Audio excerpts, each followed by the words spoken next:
নমস্কার বন্ধুরা, আশা করি আপনারা সকলেই ভালো আছেন এবং সুস্থ আছেন। রাধাকৃষ্ণ চ্যানেলে আপনাদের সকলকে স্বাগত জানাই।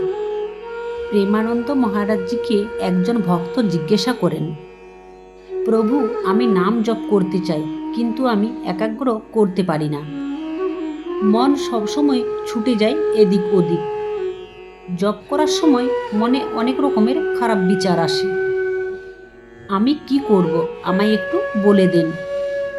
প্রেমানন্দ মহারাজজি উত্তরে বললেন, মন যতক্ষণ না পবিত্র হবে ততক্ষণ সে তোমার কাছে থাকবে না।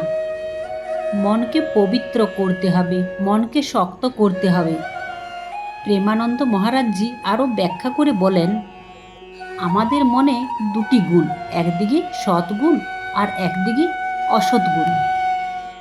যেমন বুদ্ধির দুটো দিক থাকে, সুমিত আর কুমিত, তেমনি মনেরও দুটো দিক থাকে। যাদের মন সৎভাব অর্থাৎ সত্যভাব বেশি, তারা সহজেই কিন্তু সৎ পথে চলতে পারে। যাদের অসৎ মন অর্থাৎ অসৎভাব প্রবল, তারা সতচিন্তাকে দমন করে। প্রেমানন্দ মহারাজজি আরও উদাহরণ দিয়ে বলেন, একজন মানুষ যদি খারাপ ব্যবহার করে, যদি দুঃখ প্রকাশ করে, আমি এটা কেন করেছিলাম, আসলে এটা করেছিল তার অসৎ মন। তার ভেতরে সৎগুণ ছিল অসহায়, সে চুপচাপ দেখছিল। মহারাজজি ওই ব্যক্তিটিকে আরও বলেন, যখন তুমি নাম জপ করবে তখন তোমার সৎ মন সচেতন থাকে। আর সেখানে যদি তুমি প্রতিদিন 10 মালা জপ করো, সেই দিন যদি তুমি 8 মালা জপ করো, তোমায় সৎ মন তোমায় বলবে, ইস, আমার আরও 2টো মালা বাকি রয়ে গেল। আর এই আফসোসটাই হচ্ছে সৎ মনের ডাক। আর যখন তুমি জপ করছো আর মনে খারাপ চিন্তা আসছে, বুঝবে এটা তোমার অসৎ মন কাজ করছে। তাকে তাড়াতে হবে।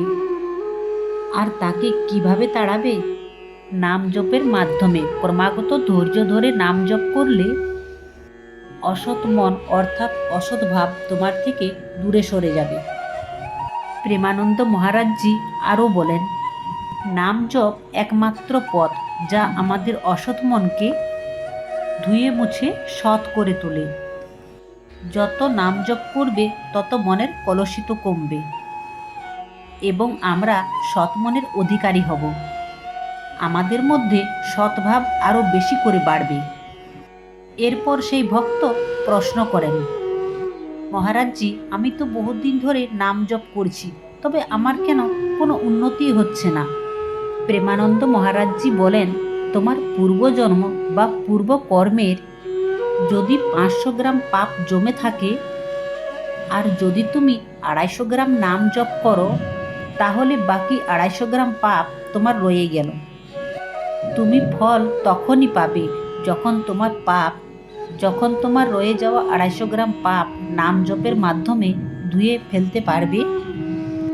তখনই তুমি মুক্তি পাবে এবং নাম জপের ফল পাবে।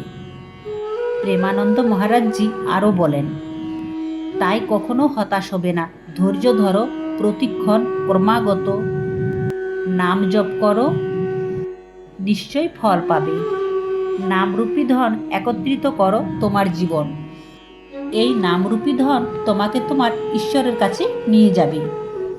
মহারাজজি আরও বলেন, যখন তুমি নাম জপ করবে এবং তোমার মনে নেতিবাচক বা খারাপ চিন্তা আসবে, তুমি ভাববে, আমি নাম জপ করছি, তাও আমার মন কেন এমন হচ্ছে? এইসব আসলে তোমার খারাপ কর্ম, পূর্বের কর্মের ছায়া। এগুলো নাম জপের আগুনে দগ্ধ হবে।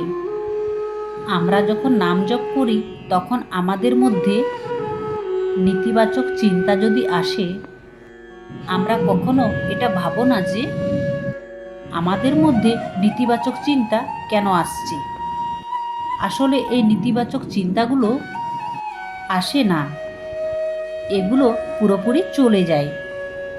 আমাদের পূর্বের জন্মে বা পূর্বের যে পাপ কাজ করেছি সেগুলো এই নাম জপের মাধ্যমেই বেরিয়ে যাচ্ছে, অর্থাৎ নষ্ট হয়ে যাচ্ছে। এইভাবে তুমি একদিন দেখতে পাবে তোমার চাওয়া পাওয়া মোহ কমে গেছে, তোমার মধ্যে ধৈর্য এসেছে। এইভাবে একদিন তুমি দেখতে পাবে তোমার চাওয়া পাওয়ার মোহ কমে গেছে আর তোমার মনে ধৈর্য এসেছে, মন শান্ত হয়েছে, তুমি পাল্টে গিয়েছ। সর্বশেষে তিনি বললেন, জপ করো, ভালো থেকো, জপেই জীবন, নাম জপেই পারে তোমার মনকে ভাগবতের পায়ে পৌঁছে দিতে। তো বন্ধুরা, এই ছিল আজকের ভিডিওটি যদি ভালো লেগে থাকে তাহলে অবশ্যই লাইক, কমেন্ট আর শেয়ার করতে ভুলবেন না। আর যারা আমার চ্যানেলে নতুন হচ্ছেন তারা চ্যানেলটিকে অবশ্যই সাবস্ক্রাইব করে রাখবেন। জয় শ্রীকৃষ্ণ, রাধে রাধে।